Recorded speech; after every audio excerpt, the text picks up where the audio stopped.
let's look a little bit closer on principles of the shadows. We will look more closer at them when we start working on a project. But with this concept and basic understanding will help you to easily recreate shadows on your object. So let's separate them. And right here as example, you can see we have one light source and we have an object, and this is object casting shadows. Well, notice we can distinguish divide by two types of the shadows. One is hard shadow, kind of right here with hard shape, and another one's a little bit softer and with more opacity around it. When we're going to recreate the shadows, it's not that hard at all. All what you need to do, just take your shape of your light source and create lines down to your object. Okay, example right here for the hard shadows, all what we need to do, take outside and make lines from outside the object. So right here as example, you can see how it's going, creating hard shadows. So if we take a lines example and draw them from outside our light source to opposite side of the object, in this case, we're getting our soft shadows distribution. Again, this is just a principle. You don't need to create those lines when you add shadows in compositing, but it does help you to see relationship between light source and object that casting shadows. So let's look at a different example. If we have a larger light source, we will have a smaller hard shadows and bigger softer shadow. Again, so right here we can see how it's going down and it's much smaller, and same because it's a soft shadow, it's spread wider.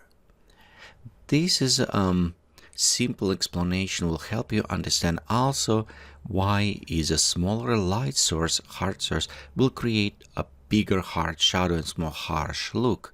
Because the bigger the hard shadows, it is increasing in size, and our smooth soft shadows is decreasing in size. And this way you can look on an image, look on a light source and simulate shadows that will be casting by object. One more type, and it is not really shadow, but I want to bring in same categories of three shadows. It is actually renderosity lighting, but it is not totally shadow. However, if the surrounding is darker, it will create darker reflection or renderosity shadows. So technically, how I say, it's not necessarily shadow, but it in your mind, if you're creating compositing and you will take and you create three types of the shadows, that will help you to concentrate in creating correctly. For right here as example, we have our light source, but notice right here in the object, we have it cast back from our surrounding, which is red color. And maybe in some cases it's much easier to see if we isolated this object, and you can see right here is definitely red cast back. Many times when you take a place model and environment, you will need it to use it multiply overlay type of the mask to cast back some different color on the model from the floor, so adding shadows to the model itself. Again, this is just a principle, and when we're going work on a real project, you'll see how we will use this with our compositings. Let's look and analyze a little bit more complex shadows. So right here we have two light sources, that one casting from the right side and one from the slightly behind. You can look on this by looking on the shadows and see how they cast. Obviously this shadow was producing from light casting from right, a little bit above 45 degrees, and another one's going up front from the back. Couple things what need to be noticed on this case, it is cross shadows. You notice right here we have one shadow, even it's casting hard shadow, but it does not have 100% opacity of the shadow. However, where we have it cross shadowing, we have a little bit more opacity in this area for the shadow.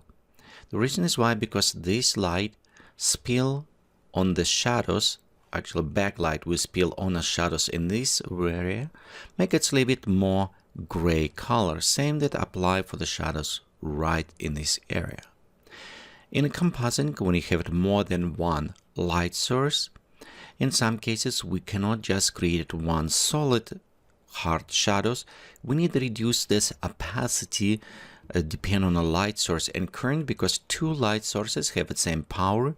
It will reduce by 50%, and on a middle where they cross intersect, we're actually creating full power on the shadows. So overall, right here, just when we work with complex shadows, we also need to pay attention. If you have many light source, many times they will cancel effect in some cases, or effect will be so insignificant you don't need to worry about this.